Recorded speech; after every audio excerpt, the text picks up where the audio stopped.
Welcome back to another episode of Black Girls Texting. It's your girl, Sade. Hey, bitches. It's your girl, Charles Pinky. I didn't know we were singing and I'm not prepared. It's Glenn. Oh, I gotta Okay. say it. That was melodic. Welcome to Black Girls Texting. Sade's little crusty booty is not here, so it's the Bed-Stuy Brat and myself, Chels Pinky. How are you doing? What's good? What's good? Yeah, Sade is not with us for this part of the episode, but you're gonna hear from her later in the episode during our group chat and Black Girl Doing Shit segment. She took us through an interview with Nia Thomas that Chelsea and I were not able to make, so it's kind of a Switcheroo. unconventional episode. Yeah. I'll leave on red this conversation that I've been having on another social media app about men and their feeling lonely or them Mhm. feeling lonely. There was it's kind of like a viral TikTok video, and less about the video, but it started a conversation about this trans man, so born female, Mhm. transitioned into a man, and he was saying that since transitioning, he's never felt lonelier, and like experiencing life as a man is such a lonely experience. It's not Um, straight here. Mm-hmm. yeah, and it's kind of like been shared all over social media, but it kind of opened up the conversation with some men um discussing that feeling, and like, I don't know, I just feel bad for them. And I think there needs to be more avenues for men who might be feeling these feelings to just like express them and have people to talk to and feel like it's not a weird thing to do. Like, they're still human, even though we expect them to be, strong and masculine and manly and all of the things, they still have emotions. And it was funny that this video came out because then Tyrese shared this video, and I'm in my pick Misha bag, I guess, but it was like something that men should hear. And if you're listening, I just want to send this message to you. Every single man walking this earth needs to hear these following 30 things just to keep him going and keep him motivated. We're not going to listen to And all if you 30. have not heard them recently or you haven't heard them at all, let me be the first to tell you, I believe in you. You make me feel safe. I appreciate everything you do for me. I'm so proud of you. You're the strongest man I know. You're so amazing. I love the way you think. I trust you. I want you. You never cease to amaze me. I respect you. They're just like affirmative terms, That's which beautiful. when I first listened to it, I was like, well, damn, doesn't everybody need to hear this? I know, because it made me feel good listening to her. Yeah, but I think women probably do, and I don't know, I've never experienced life as a man, but I think women probably do a better job of, girl, like, I'm proud of you, Yep. like, da da da. So, if you needed to hear that, That is so cute. Do you find that that is like, do you incorporate that into like the way that you are a partner to your partner, like that type of language? I try to, Mm-hmm. especially, now, like, on this journey of being more vocal about what I feel. I definitely try to, because I think a lot of times you may have these feelings, but you don't say it. So if you're not saying it, how will the other person receive it? Mm-hmm. So I definitely am trying to, for sure. Yeah. I mean, I think all that is super real, and you mentioned the pick Misha thing, but without that type of affirmation for men and because of these feelings of loneliness, then we get like all this toxic masculinity and violence and anger. I think men need places to go where they can be vulnerable. Actually, when we were at Essence Fest, we never got to check this out, but they had like a whole space dedicated to men's wellness and healing. I thought that was really cool. Was it with Walk Good, the young man named Etienne? Etienne, maybe. Because I feel like I Because saw I, that he was there. yes, yes, he was with us when we were watching Jill Scott, but he um he definitely hosts really great spaces in Los Angeles for men and that safe space. And I think what you said was like the hit the nail right on the head. Like we're seeing a rise in like these incels and like that then develops into more violent language, rhetoric, maybe actual behaviors. So I think we do need to take the time and pause and love on these men that need it. Hmm. It's an even bigger thing. Like it can come from us as women, but yeah, they need a lot. They need a lot. They need to work on the ways that they engage with one another. It's heavy, I think, which kind of reminds me. Did you see the videos of the family members of the man in Chicago? The one who That got shot? yeah. Did you see his family's responses and stuff? Like No. when they buried him, they wore shirts that said "Knockout King." What? Yes, girl. There's this TikTok. It's like the worst thing I've ever seen. It's really bad. They're like What? celebrating this man, and then I think that's it feels connected to this conversation because then there's people that enable these men. Uh, Yeah. but then also they like it seems like these some of the women in his lives were like caught up in like a system of abuse with him. Because I think you and I were talking about this as well, and they highlighted in this TikTok like he burned down either his girlfriend or his baby mother's house, Yeah. burned the house down, Ugh. and then she's at the funeral calling him the Knockout King. That is so strange. Crazy, crazy. All types of Yeah. backwards and messed up. I mean, honestly, I've been watching Ted Lasso and I'll reply to that. If you haven't seen Ted Lasso, if you have Apple TV, I never thought I could like a TV show with a Southern white man so much. It is such a beautiful show, and actually in the show it touches on men's mental health because obviously it's a all men's soccer team or football team.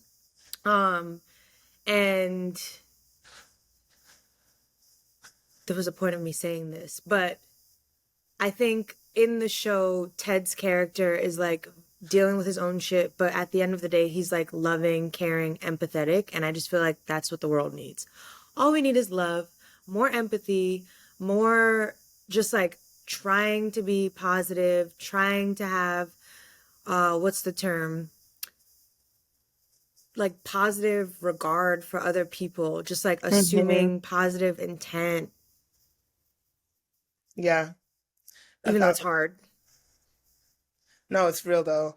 I think I need to start watching that show because It's another so one of my good. friends has been saying that it's so beautiful. She's like in tears watching it all the time and just feeling this is like all the good in the world. Yeah. I was trying to watch this other show recently, based on a true story. I think it's supposed to kind of be like comedic. The premise is like this couple is like falling on hard times, and the wife is obsessed with true crime, and like they decide to make a true crime podcast where they interview a murderer. Oh, And yeah, girl, I started watching it and because somebody at my job recommended it, but it was very like gory. what is it And I'm like, called? say that again. What is it called? It's called Based on a True Story. Oh, Um, it's with the guy that plays the husband is somebody that I recognize, but I can't remember his name. And then the woman is from The Flight Attendant. I don't know if you saw that show. mm-mm. Oh, you didn't watch that show? That was like a super popular show, but I could actually never get into it. Anyway, I say all that to say that I'm trying to like curb the amount of like dark, negative stuff that I'm internalizing and ingesting, you know? I Yeah. need some levity. Yes. Watch Ted Lasso. Yeah, I think I need to watch Ted Lasso. I need some feel good stuff, you know? Yes. And the thing is, it's feel good, but they touch on like real shit. But then it's like, how is your community there for you when you're going through the human experience? So it's cool. That's so cute. Okay, okay. That's come highly recommended, so I'm gonna check that out. You would have thought that I would be prepared by now. Um, okay, I got it now. I am gonna reply to I went to go see the Erykah Badu concert this past weekend. The tour is called Unfollow Me. She's still touring throughout the country, so if you can catch her, I recommend. She's amazing. Like I was looking at this woman like, oh, this is a true artist. Like you could just see her whole artistic practice and vision just all on that stage. But add to that, she's an incredible vocalist. Like the way she was singing down, I was actually kind of like shocked. You didn't think she Like could sing? I think I never I think I always looked at her as kind of like this big figure, like this like hit Hmm. maker, like the sound, the songs, but like never really focused on the vocal ability, Hmm. which sounds maybe crazy. No, I kind of understand what you. Yeah, She's just like bigger than that. Like, there's some yeah, people where you're just like, oh, that's like, that you the know them for their voice. voice. Yeah, Hmm. like to me, Erica is just like bigger than that. But then hearing her voice live, I was like, damn. And she was really like, she took us all to church, actually, kind of in line with what we were just speaking about. Like the last song at least at the one that she did at Madison Square Garden, she kept singing like believe in yourself, like over and over and over again. And the tour is kind of called Unfollow Me because she's like, don't look at me, don't watch my journey. Like you possess everything you need inside to take whatever kind of journey you want to take. And I was listening to a lot of her songs even closer than I ever had before. And I'm like, ooh, these songs are real as hell. Yeah, Because, she like, is. when I first heard Bag Lady when I was a child, I just was like, oh, this lady just got a lot of bags. Like, Baggage. baggage. I wish there's another song that she's saying that this woman next to me broke into tears listening to it. And I wish I could remember exactly what it was called. Oh, what's the song? It's like, free your mind and find your way. Hmm. There will be a brighter day. Hmm. Um, yeah, that song is deep as hell. Oh, I need to re-listen. I Yeah, like, think Erica go back. Badu is just. Didn't you know? Yes, didn't you know? Oh yeah, It's like, she's such a queen. She's yes, also a doula. yes, and it all made sense. Yeah. Okay, like you, right now I'm reading it because I'm bad. I don't always connect the lyrics and songs. Sometimes I'm just vibing out with the sound. Right. And didn't you know? She's like, I'm trying to decide which way to go. I think I made a wrong turn back there somewhere, which I'm Mm. like, that is so real. Stopped to watch my emotions sway. Knew the toll, but I would not pay. That you never know where your cards may lay. Time to save the world. Where in the world is all the time. So many things I still don't know. So many times I've changed my mind. Just beautiful stuff. Like so Like amazing. like Love her. Life. So true to life. yeah. Um, and then I know we could go down a rabbit hole with this one, but just real quickly, I'm going to leave on red the way all these men have lost their mind this week about the clothes that women are wearing. I don't understand what's happening between Kiki Palmer's father of her child, baby daddy, don't know what to call him because that's not her husband. And I don't know if it's still her man, not sure. And then Jonah Hill had some drama. And I felt like there was another one, and like everything was coming in threes, and I can't remember who else it was. Okay, I feel like I'm trying to find a clip and my thing was mad loud, sorry. But I feel like I don't know that much about the Jonah Hill situation, but I do feel like, and again, I fucking hate when fucking sound like a Like a pygmy pick me shit. shit. But I just like fairness and like fluidity. And I'm just like, how y'all mad at Kiki Palmer's baby daddy, but y'all not mad at this woman for going to social media with her relationship issues? Oh, Because if you don't like how someone is, okay, because let me make sure I got it right. Because again, I didn't dig too much in the Jonah Hill thing. I know the Kiki part, but for the Jonah Hill thing, he's dating a professional surf instructor, right? And he hmm didn't like that she was posting bikini photos. yeah. And then Okay. other things he was saying, he didn't like that she surfed with men. He made a whole list of things he didn't want her to do. He didn't like her friends, and he didn't want her hanging out with them unless they were going to get coffee or do other respectable activities, in his words. So why not just break up with him? Right. I don't know. Like I think people are allowed to navigate relationships. I don't see that as like abusive. I see it as someone saying what they need in a relationship. And so if that doesn't align with what I like or what I am willing to do, then I don't need to be with you. Yeah, I hear you. I hear like a couple things. Like I think it's fair to set boundaries, but then I think some of his boundaries are kind of like crazy. Like, what does that mean you can't surf with men? Like, is that not like kind of extreme? I mean, what's extreme to me is not extreme to someone else. And I know this might be a bad example, but like, and I'm sure his reasons aren't religious, but I'm saying there are other cultures of people where, yeah, you need to be all covered up. That's what they believe in. Mhm. Like, I'm just saying, like, I think people are allowed to have whatever beliefs. And I actually think it's better that they communicate it with you. And so now you have the choice to either say, this works for me or it doesn't. Fair. And he did say that in all the messages.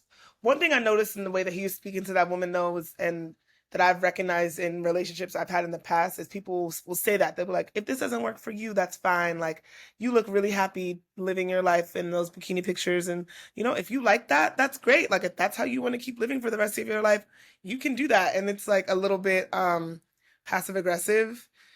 And like the more you listen to what they're saying, the more you start to feel like, damn, maybe they're right, and I'm gonna look up and feel dumb because I'm taking bikini pictures, even if that is something that you wanted to do. But which is a combination of like a little bit of a manipulation on his part, and then like a little bit of like just uncertainty on her own, where she could like, I don't know. I think there's some manipulation there though, I in the way agree. he delivered it. And I think there is like a power dynamic. Like he's Yes. obviously this famous Yeah. star, but I also think like you have to have a sense of self too. And like someone else telling me I didn't like those assless chaps you wore to Coachella is not going to affect. Actually, that's not true. If I care about the person, it could affect if I'm going to wear it or not. Mhm. But I don't know. I think for me, it's really the running to social media in a relationship that just like triggers me. I find that to be very elementary. Like I was doing that in my college relationship. Like if we were in a fight, my story or my Snapchat would be like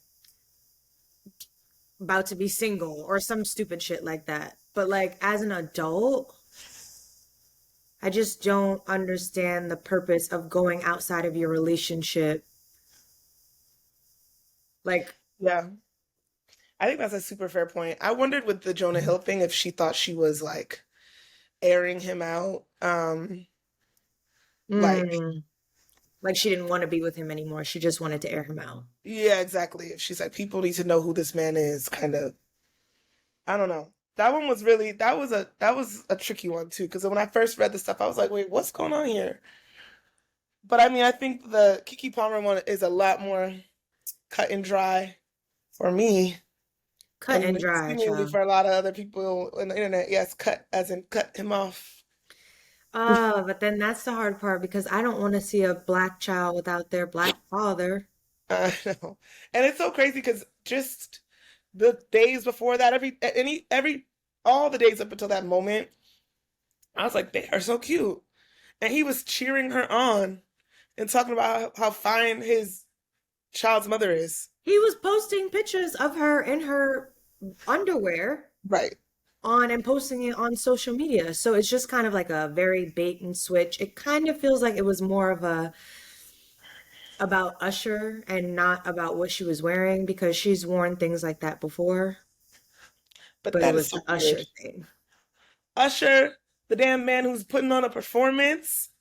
It's like a show and she's an entertainer and like, Kiki Exactly. gonna do the most. Like that's Exactly. Kiki Palmer. And like she's also just had a baby and from what I've heard about being postpartum and how that affects self-esteem and how you look at yourself, it's actually beautiful that she's like, "Oh my God, I feel more beautiful as a mother and like sexy and like comfortable." Like I feel like that should be celebrated.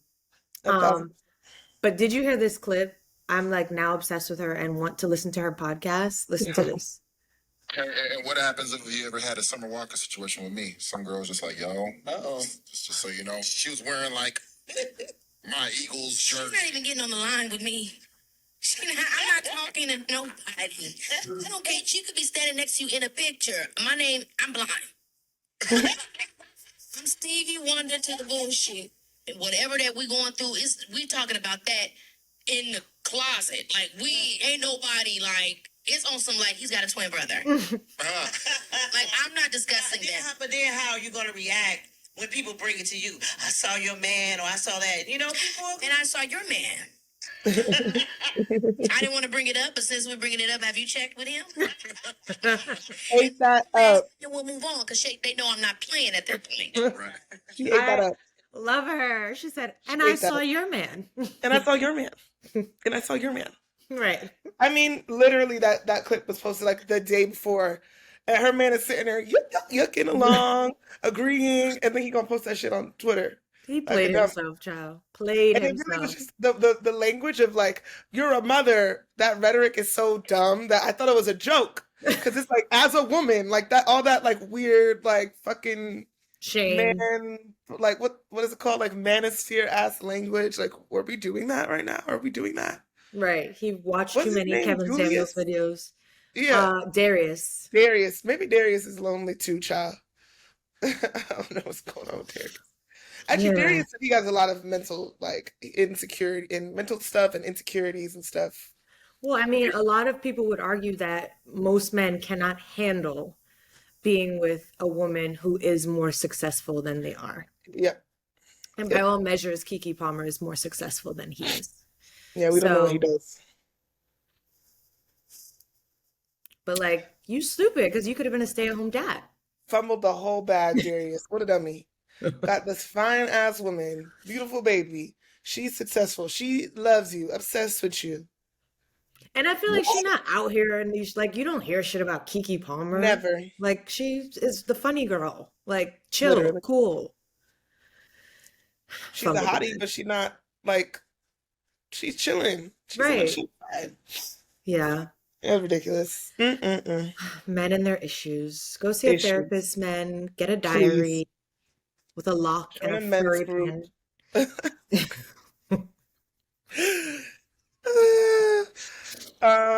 Hotline bling real quick. I'm gonna go see Beyonce again. I'm so excited. Tomorrow we're going to see her. So my group chat with all the people that I'm going with is literally blowing up right now with like last minute prep. Apparently, if you're going to see Beyonce in the United States and it's at like an NFL stadium, you can only bring a clear bag. I just learned this rule just in this moment. Word to the wise. Smart. But yeah, I'm so excited to see her. Because America, guns. In America. Let's see what that gives. Let's see what that gives. I mean, London was a little bit dry. A little bit dry. Crowd was a You thought little it bit was dry. dry?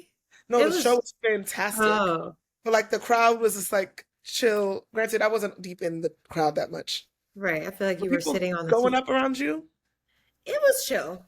It was London going up. You know what I'm saying? I Yeah. feel like the people in Philly is gonna be giving yada yada yada yada yada yada yada. Yeah, you better be careful. Don't bump into anyone. Don't step on anyone's foot. No, Loki. Don't yaga too much. But that's exciting. Do you have an outfit? No, girl. I mean, something really random. My outfit for the first Renaissance in London was also thrown together. I feel like I'm about function at this point. I need to be able to move. You know what I mean? You Yeah. can move in a cute outfit. I mean, I'm gonna be in like, I have an outfit, but it's not like, Space know, cowgirl. like, yeah, it's not bright silver, and I don't have a cowboy hat with gems and none of that Right. stuff. Okay. Yeah. But it'll give. It'll definitely It'll give. Well, take lots of content on the BGT page Yes. at Black Girls Texting on Instagram. And now it's time for the group chat. All right, y'all. It's time for the group chat. Hey, you guys. So our Black girl doing shit is with us, not in the flesh, but via Riverside. We're super excited to have Nia Thomas. Nia Thomas is the founder of the ethically made brand Nia Thomas. It's a Black woman-owned independent fashion label that celebrates the female form. Nia Thomas was founded in 2018 as a love letter to Earth. And this brand really calls women to embrace their own sensuality, power, and capacity for love. With a mission to pay homage to our roots through the ritual of getting dressed, Nia Thomas's luxe knitwear is sustainably produced in New York City, Mexico, and Peru from cellulose-based fibers and plant-based dyes as a zero-waste alternative, which I think is super cool, and we're going to get into all of that. Love that she is a born and bred New Yorker, and graduated from FIT in 2017 with her BFA in fashion design. So today we're going to talk all things fashion, sustainability, New York, all the things. So you are a Black girl doing shit. Thank you so much for joining us and jumping into the group chat. Thank you for having me. Absolutely. So y'all are probably like, where's Glenn? Where's Chelsea? Life happens and you got me. So I hope you like me if you're listening. And me and Nia are going to have a good old time. You're not even going to miss those girls. It's going to be great. It's going to be iconic. It's going to be so great. So first and foremost, I'd kind of love to just learn more about your background. New Yorker, like where'd you grow up and how did that kind of like influence your journey to where you are now? Yeah, absolutely. I am actually from Long Island, which is like the boondocks of New York. A bit. New York you don't want to admit that you're from. It's fine. It's cool. It's casual. It's just a really small town in Suffolk County, and I grew up there. My mom, dad, my sister, and I. And when I was about 17, 18, I moved to Manhattan to go to school at the Fashion Institute of Technology. And that had always been the plan. Like I grew up watching like Sex and the City. And Yes. It's like so basic of me, but I was like, I'm going to live in the city one day and I'm going to like wear the chic outfits and drink the expensive coffee and all of it. And Yes.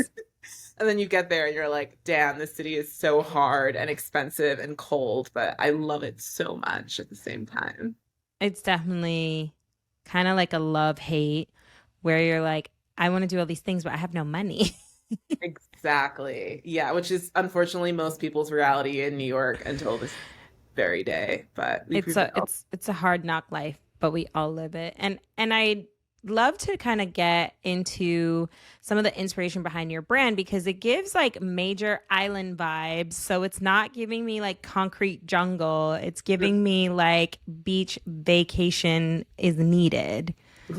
Which is very accurate because as someone who always ends up being in cities and living in cities, I just really don't resonate with it. Whenever I'm in the jungle with my phone off and wearing as little clothing as possible and picking a piece of fruit off the tree and eating it, that's when I feel the most aligned within my body and my life. But it is a privilege to have that lifestyle in general. But I've been able to experience it by living in Hawaii, Puerto Rico, been to Costa Rica, Morocco even. It's that energy that the earth provides that is just so stimulating. And I mean, nature is one of the most photogenic things in the world. So you can only hope but to emulate from the earth. And that's kind of the stem of where everything kind of derives from within the brand in terms of shapes, colors, just aesthetics and feels, all of it. It looks like you're somewhere warm right now. Are you abroad somewhere? I'm in Mexico City. I guess I'm kind of like bi-coastal right now. I'm figuring my shit out, but it feels good to be here, and not in New York. My entire like apartment / studio, it's like made of wood, so it always looks like I'm living in like a cabin. And when I'm on Zoom calls, people are like, "Where the hell are you? Where are you? You got the plant and the wood, and I'm like, you're in Costa Rica right now.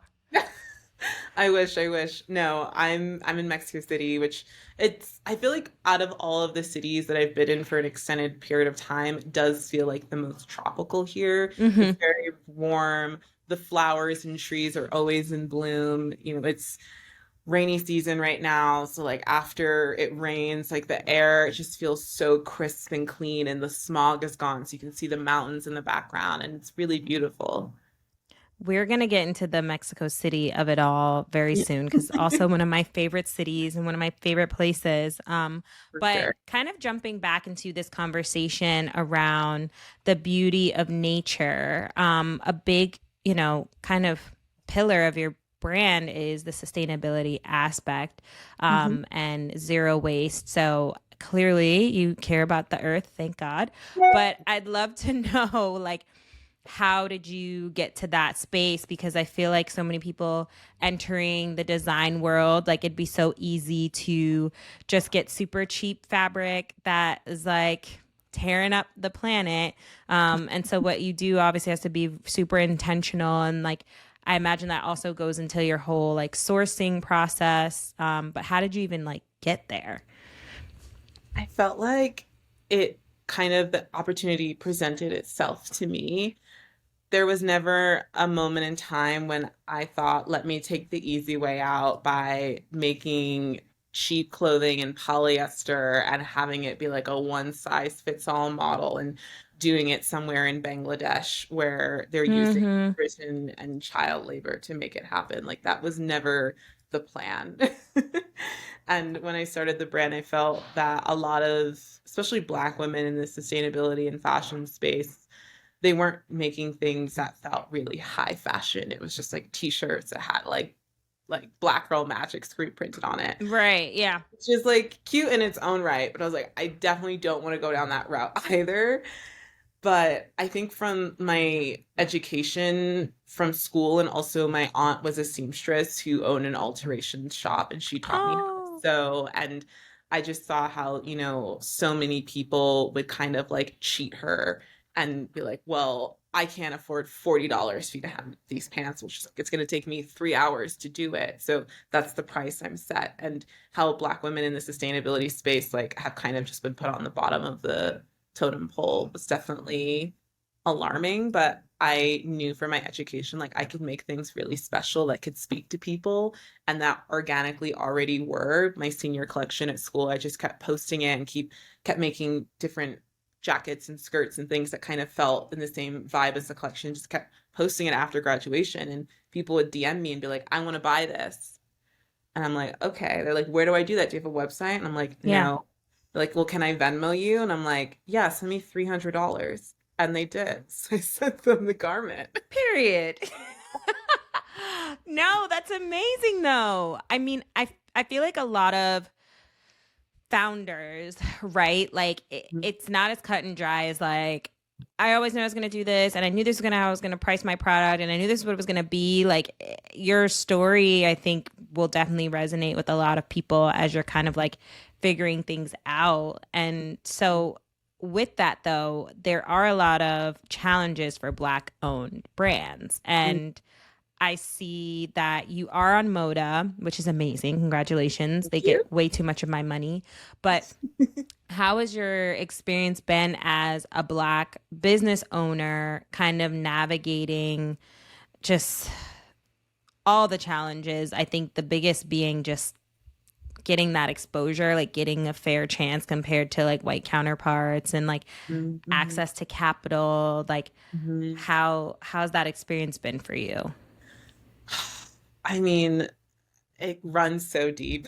Parts of it are very beautiful and other parts are very traumatizing. But I think I started the brand at a very interesting time. Like I've seen post-pandemic fashion, in pandemic fashion, and this Mm-hmm. pre-pandemic fashion, pandemic fashion, and then post-pandemic fashion industry world that we're in. And there was definitely this explosion in 2020, right around the time George Floyd was murdered, of support Black designers, shop Black, support Black talents. Here's a list of like 10 Black designers you need to know about. People reposting our stuff like crazy. people who I've been contacting them for years to collaborate with them or to carry my pieces in their store, like their white guilt having them answer me immediately. It just helped things move so much faster. And I'm like, wow, is this what it's like to move through the world as like a powerful white man? To just have like everything at your feet. Mm-hmm. I'm just like, I have never experienced that. And sadly, most of that support has like gone and diminished because a lot of it was very performative and a lot of people were just trying not to be called out because it was kind of like, I don't know, the French Revolution, like people are just cutting people's heads off with the guillotine, rightfully so, because they're doing crazy ass shit. But I think that support really helped to propel the brand, not only in recognition, but also with capital. You know, if I was able to make $20,000 in 1 month, I was like, oh, okay, now that I have some capital, like let me invest it into the infrastructure Yeah. of this business without having to feel like I need to go to a bank and apply for a small business loan. And there's already trauma with that, being Black and applying for a business loan. Yep. So that experience definitely runs deep to this day. And also the actions that have come out of that, like the 15% pledge and the Black Fashion Council and just all of these resources, so many grants available to brands still. But it's really hard. And I hate when people are like, just keep applying to grants. And it's like, I, as a business owner, currently am doing at least 10 people's jobs by myself. So at the end of the day, the last thing I want to do is write a collegiate level essay to a grant. I want to eat Uber Eats in bed watching something really shitty on Netflix. And it's like, not just that, it's like some of these grants, it's like, show us a video of you, help us understand your design process. And you're like, now I'm a producer. Now I'm like, it's true. It is like not easy. And like you said, you're wearing so many hats. What I'm curious about, and this might be a little messy hot topic, is I feel like very often, and this is a generalization, so guys, don't try to like come for me, but we do see a lot of Black folks will spend their money on like quote unquote known designer. But when it comes to lesser known Black designers who are not necessarily like asking for tons of money, but it feels like outside of what they should be priced at or what they're used to, there's so much pushback. Have you experienced that? Whether it's like, you know, Black women that look like us or just people in general trying to question like how you price your product? Absolutely. I mean, I feel like, you know, I call them like new money Blacks, and a lot of them are like from tech and are from like San Francisco. Like it's not like that old money Atlanta. Like, yes, they love their Gucci, Louis, Prada, but it's like these were cities and people that were brought up on supporting Black businesses. So for a lot of us, it doesn't even come natural because we didn't have the opportunities to know about this or the resources to support financially. But I feel that when I can get them in a room with the product and just being such a personable person, and I don't like to go in with like private studio appointments and just say, so this is our new collection. I'm just like, how are you? How are you generally? What do you have coming up?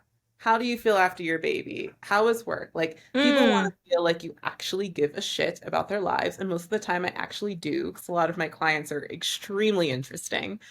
And I want people to know that I care about their wants and their needs. So it's like, oh, you just had a baby. You're feeling a little bit self-conscious and your midsection area. Look at these new high-waisted pants that we developed. And we developed so that, you know, it's easy to get in and out of with a side zipper closure. And I think that clienteling goes such a long way with people like that because they want to feel not only are they getting something luxurious, but they're getting a service that feels luxurious. Absolutely. And that's like way more of an elevated experience that you would get than your average, you know, going into a store. Maybe I'm like, I feel like you don't really see that kind of attention to detail anymore. And it's really sad. And, you know, I love doing pop-ups, even though there's so much work, because you get to see in real time how people first react to their product. Like I've seen girls walking down the street in a daze, look in the mirror, see my stuff, stop in their tracks, their jaw drops to the floor, and they run into the store. It's like, that's a really good feeling. So amazing. And your pieces are beautiful. So Thank you. very much warranted. I want to shift gears a little bit, unless there's anything that you'd like to like share or get into. I just want to circle back to one thing you said about, because I thought about it also from like, Black people question my price points, but also like stores who retail and question it's like, oh, we have this 15% pledge, our Black shelf is 15%, but there's only 15% for Telfar and Brandon and Will's Boner and Brother Vellies. Talk about it. And the biggest name, like Virgil. And I'm just like, yeah, but Off-White was owned by Newgard's Group, which is like mostly a bunch of racist Italian men. It's like this, it's so vague, and it just feels like there's only room at like the very, very top of establishments for Shop Black. And it's like, well, if I'm competing against these heritage brands, like, Telfar took him like years, over a decade to become who he is. Like, do I have to wait that long when I know the product is good now and deserves to be on the shelf right next to my Black and my white counterparts? And I'd say, like, challenging that as well, it's like there are white counterparts who are not necessarily, I almost said a brand name that I never want to say ever again. They're Italian and extremely racist, so I'm gonna like use someone else. Like, right, I'm not like Chanel, I'm not like Dior. Like, there are brands that are not like at the top of the fashion houses who, whether it's like a nepotism play or they just have the capital to really push marketing, that they're able to be on shelves making product that's not even of as good quality. No one questions their pricing or their like price point structure, however they do their business. And they can be on the shelves and like no one's heard of their brand before. Exactly. You do the research and then you're like, oh, this is so-and-so's daughter, or, oh, this person knew this person. So it's like, why are Black brands not afforded that same kind of like trust and faith? Is it because people don't think that people are going to buy it? Like, I think it's because what I see from my eyes is the whole game of this industry is really with like three parts to it. First one is connections. It's like you can have a beautiful product, but if you don't know the people to help you get it out there, get it to the right clientele, get it into the right stores, it's like if a tree dropped in the forest and no one heard it, did it really happen? The second one is definitely luck. I feel like a lot of us Black creators got really lucky in 2020 with all of this exposure. A lot of us, me included, didn't know exactly what to do with it because we didn't have the training, and some of us did, and that was pure luck. And the third is talent. And it's sad that that is last on the list, but that's how I see it. Absolutely. And I'd love to know, because I did want to switch gears, but now I'm like, ooh, let's keep going. Is there any advice that you would give for like budding designers, like that are trying to understand how to get into this business and how to navigate? I think I get asked this question a lot, and I think the thing that's helped the most was just me being really shameless. Sending the cold emails and calling people, and like, I don't want to call myself a stalker, but like doing the research and being prepared. So it's like when you do happen to run into that person, you know everything you want to say to them off of the bat, because sometimes it's just that face-to-face 5-minute conversation connection that gets people to trust you. And they're like, yeah, I want to help you. Or yeah, come to the office. I want to show you this. I think closed mouths don't get fed, first of all. And also, when you really are passionate about what you're doing, people can feel that from the other end. And you don't need that much time to deliver what you need to. So it's like, let's just get coffee for 15 minutes. It's creating that symbiotic relationship of, I want to be present here with you, and not feeling afraid to send the emails or the DMs because you're like, oh, they're never gonna answer, they're never gonna look at it. Like, you'd be surprised. Even when I'm left on red, I'm like, that's still a win. You still saw it. You saw it. Still know my name. Yeah, and they probably went to your page and like looked around. Exactly. And then some of the times people will be like, weeks later, like, so sorry, responding now. I saw your DM, but I was busy and I'm responding. Like, you just never know. So you just have to try. And I think, putting yourself out there sometimes is the hardest part because, it doesn't feel good to fail, but failure is just a counterpart of success. Yeah. And I would just add, I mean, I'm not a designer, but I have a background in buying. It's like Mhm. sometimes retail, like getting into retail, doesn't have to be the end all be all goal. I think a lot of people want that stamp of approval, For but there are sure. so many talented brands that are just, D2C or like direct to consumer or building out their respective brick and mortars. Mhm. And they have really dedicated customers who just like love their product in a way that like you kind of try to get into the rat race of retail, which can like diminish your brand. Like not diminish, that's not the word I'm looking for. It can like kind of like cause your brand to crumble if you don't have the right funds to like be able to fulfill purchase orders or be Absolutely. able to take on the costs of markdowns or the cost that they may take out for marketing. And so people just think like I get in shelves and then it's all done. And it's like that's like half the battle. Exactly. I've seen, I have so many friends who are also small business owners in the industry who wholesale and just horror stories of, oh, so and so placed $100,000 order, but, I didn't read the contract and whatever didn't sell, they have the right to return. Return to So they're returning vendor. $70,000 worth of inventory from last season. Like, what the hell am I going to do? Like, calling me crying. And I'm like, we're going to get through this. Let's pour a shot. We're going to talk about it. And then we're going to call your lawyer. Yes.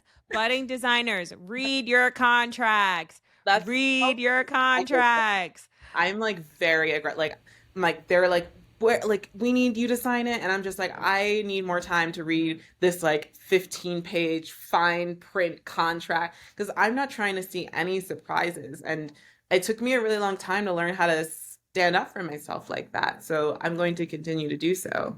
Yeah. And I love that you said that because I think some people just think like getting the chance, they'll just do whatever it takes. And it's like, just to be in this store, are you willing to potentially go bankrupt? Like, is it that bad that you want to be in the store? Because like those are the types of things that can happen if you're not negotiating your terms or negotiating, will you take a return a vendor or will you, agree to their like markdown and pricing structure? So Mhm.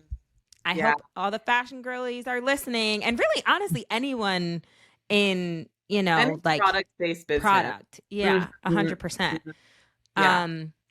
What do you think about Pharrell and Louis Vuitton? Did you look at the show? I did. Yeah. I was like scrolling on TikTok, like looking at the reviews of the show. Honestly, I love Pharrell as an artist. I think he is more than qualified to have that position. I don't think it was, let's just get a celebrity name in here. And I felt the shift of let's focus on the clothes and less about Pharrell Williams being the new creative director of Louis Vuitton. I thought a lot of the silhouettes were incredibly strong. I'm not really an LV girl, I would say, Mm-hmm. but there's definitely some trousers and some jackets in there where I'm like, I would totally Beautiful rock jacket pieces, like outerwear layering. Yeah.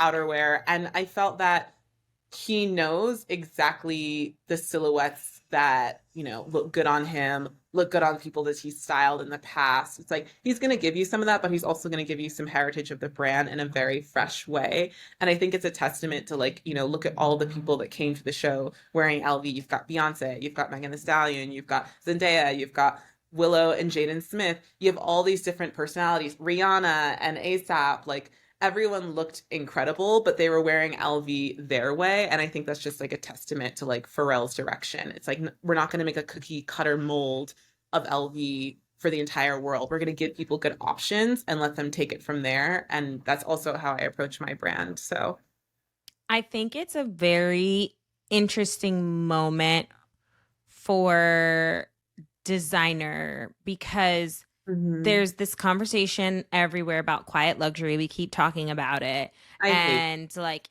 I know it's exhausting, but honestly, on a previous episode, I was saying like I'm kind of over logomania, like, and I am just like the problem. Like, I understand that I'm the problem. Like, I have the gaudiest Gucci sunglasses and the big B Balenciaga and like designer. I just get like, it happens. I'm just like, oh, why did I buy that? Oh, I did it. It happened. And I found that like, as I'm getting older, I'm like, I just want something like simple, like still Absolutely. very, elevated, still like giving you a little bit of like, oh, she knows her shit. Mhm. So I've leaned in a little bit on like the Loewe, or like now Mhm. I'm like obsessed with Celine again, and I like Mhm. the classic trapeze bag, and just The like, row. yes, the Yeah. row, and just like clean cut, like just good quality shit, like a t-shirt that costs $100, but guess what, I'm gonna be able to wear that t-shirt, I hope, for like 5 years. More than that, if you Right, take like care even of it, longer. And for it's just like simple. It's like you have like a core top, a nice pant or a good jean, and like your quiet luxury purse, or like your cute little sunglass or accessory. And I get why there has been this shift, and like we talked about this on a previous episode, that that's definitely like rooted in a lot of white supremacy, because the more brands become accessible, quote unquote, or you see more rappers or people that like it seems ghetto wearing the brand, like people want to push away from it. But the irony, I think, is like Louis Vuitton was like, give it to me. Yeah. Like they had, I mean, obviously this was with Pharrell's influence, and I'm sure they knew that that was going to come with it. Like Yeah. the clips This walking became in like the a show. quiet luxury man. Oh, not at all. It was All like, those- I was like, and this is not to offend anyone, but I was like, the scammers are gonna go crazy. Like my hood boys in Brooklyn are going to be Louis down. And I love that for them. I As they love that for should them. be. Yeah. Even like, do you subconsciously judge people in the airport when you see them? They like all of their luggage is like the Louis, like brown and like camel, like checkered. I'm like, this is so gaudy because it's like 7 suitcases in this print, but it's also a major flex.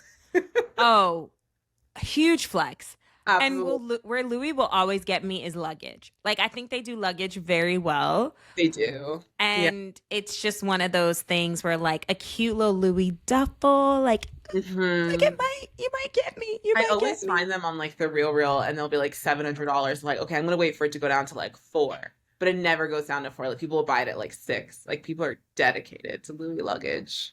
Oh, 100%. 100%. Yeah.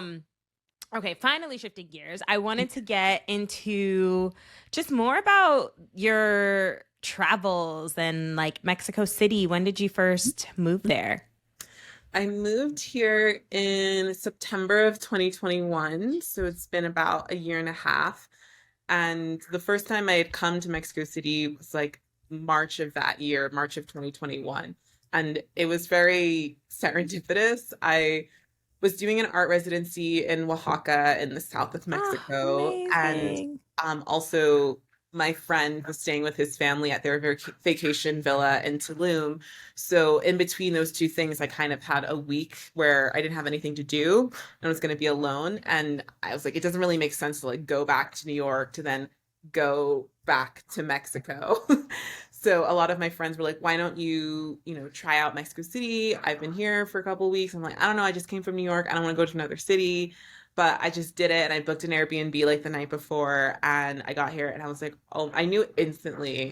I was like, this is somewhere that I want to live one day. Just like the culture and the pace of the city and how it reminds me of so many different places. It feels Mm-hmm. obviously Mexican, but it also has like elements of Barcelona, just people sitting in bars all day, eating tapas and talking shit.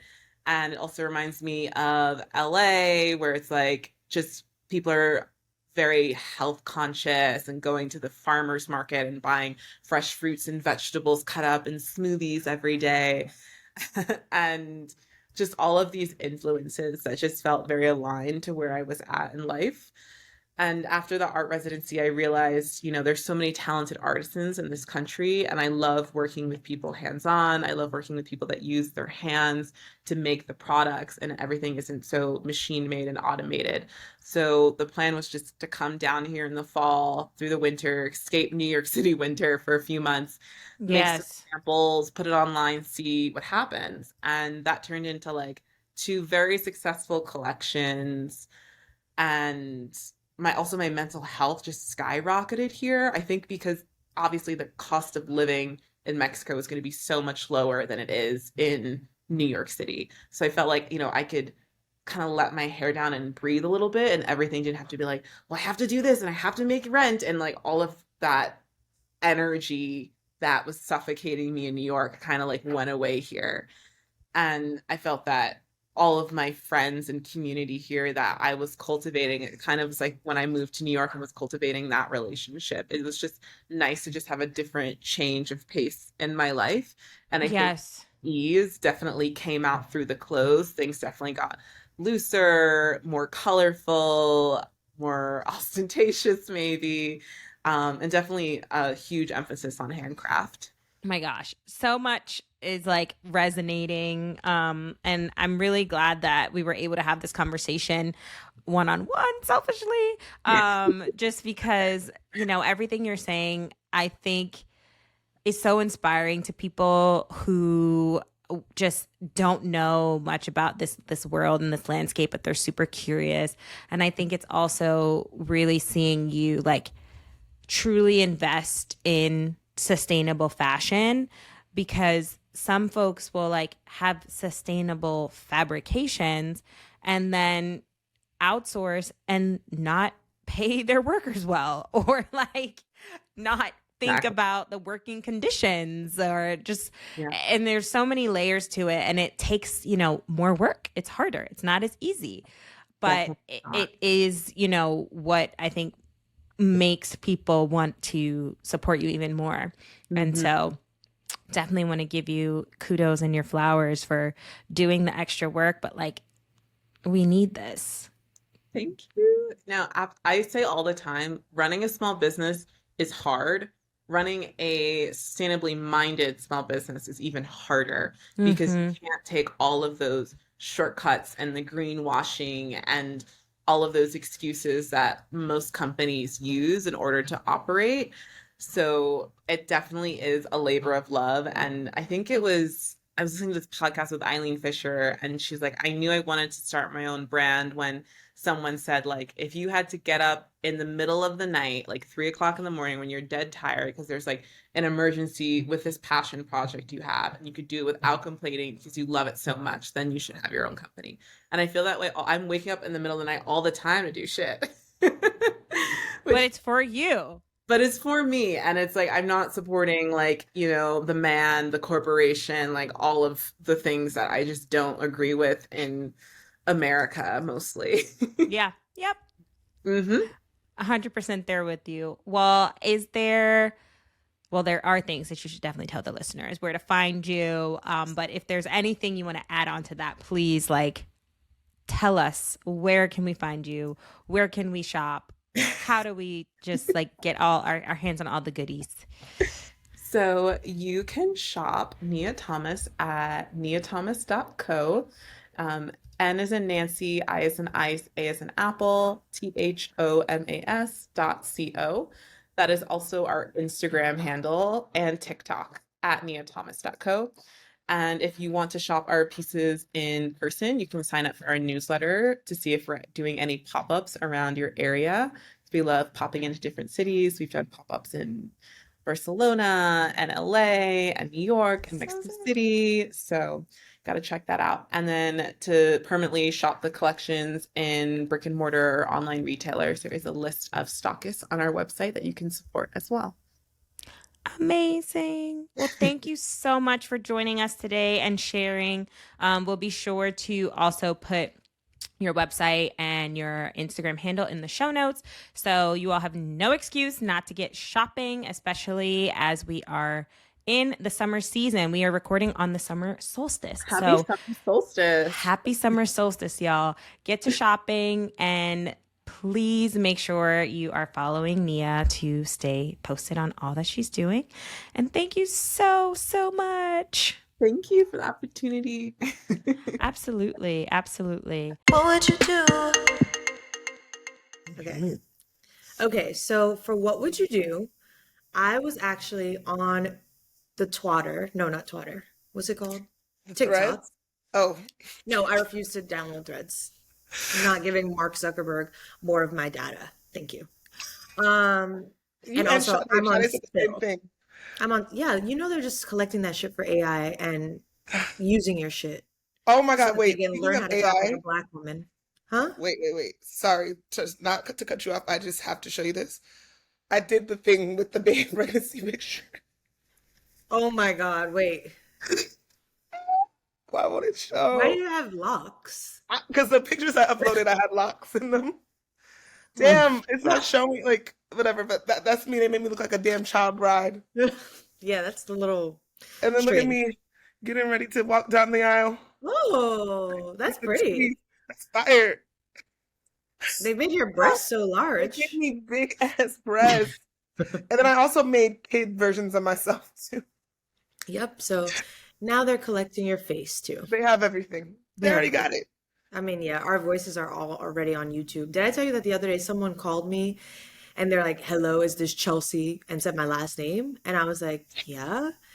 And on the phone it said it had a number and you know how under it has a word, it said Venezuela. And I was Mm. like, "Yeah, who's asking?" And they were like, "You're going to jail."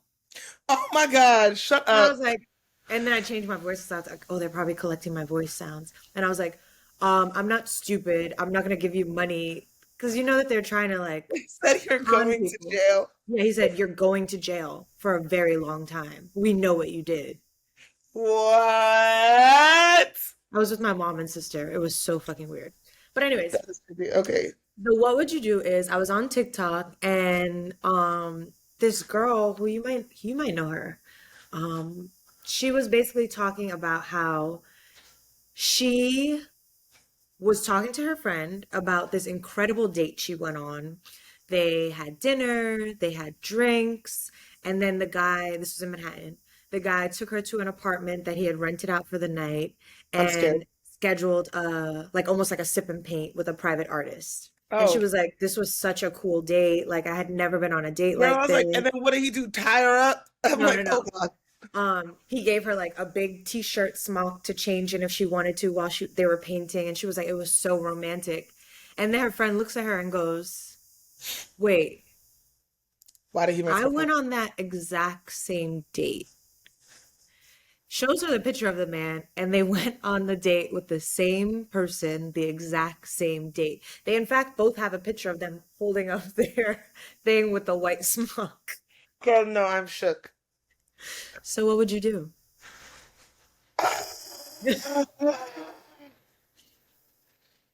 Okay. Oh God. So the friend is no longer seeing that man. Like she went on that same date and she never spoke to him again. I mean, they had just found out because the girl's like, yeah, they don't date. They've just been, I think that what they're dating or like they've been on dates. And she was talking about how beautiful this date was. And her friend was like, I went on that exact same date. Turns But out it the was with the same guy. but the friend is no longer seeing the man. Like she just happened to like. I don't know. Unclear from the video. I hope not. Let's say she's no longer seeing the man. Yeah. Mhm. Then whatever, right? Like, damn. I mean, annoying that you're peddling the same dates all over the place, all over town. Is a little fucking lame. But if it works, right? Like, you know. So you would keep talking to the man that gave you the same date? I mean, Exact do we same want the date? date to be like just a bit more tailored to me and the things that I like, probably. But people take people on dates like to the cocktail bar they know is amazing and the restaurant they know is fire, right? That's true. But something about that extra touch, it's like you knew this was going to impress. You've seen it. You've seen it impress Because you've done it people before. because you've done it before. And you did it exactly the same way. We have the same picture. We're wearing the same exact smock. Something about that How is many also other people went on this date? How many other people have you taken on this exact same date?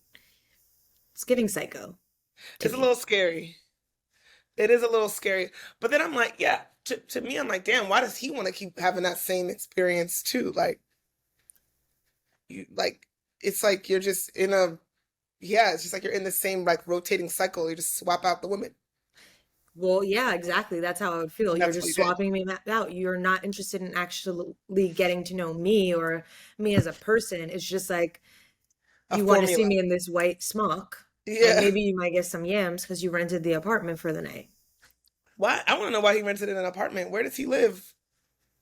Well, I think that's like a show of like maybe like I got money, so I rented out a nice apartment with a beautiful. Well, then why wouldn't you have it in your apartment? That's what I'm saying. I don't know, child. I would still date the man, child. Who am I kidding? I'm going. What other And put what on other your date you got from the book, from your book of dates? We flip through and select the one. A la carte dates. Would you tell him? Would you be like, I heard you did this exact same date with someone who turns out to be my best friend? Oh my God, no! I would be scared, which then makes you think that like maybe he is a little crazy. Because why do I feel scared to bring that up? Right. You think he's I gonna would kill be you? like, no, I didn't. Like he would just deny it, or it would just be weird. That is weird. Send me the TikTok. Send me that TikTok. I have to I'll see send that. you the TikTok. But yeah, be safe out there, ladies, dating. You might be on a recycled date, but enjoy it. Eat the free meal, drink the free drinks, and get your sipping paint on. Yeah. Listen, imagine if I end up on a date like that. That would be crazy. Oh my God, if you That would end be up on really a date scary. like that, you have to just Then I would DM be me. scared. Be Yeah. like, I'm in the harem. Yeah. Yeah. Exactly. All right, group Well, chat. yes, thanks for listening. Love you. We are Black Girls Texting. Black Girls Texting on all platforms, except for, yeah, Black Girls Texting on everything, really. Yeah, because what Won't we be doing too on good, Twitter? Yeah. All Nothing. right. Love you for listening. Bye. Bye.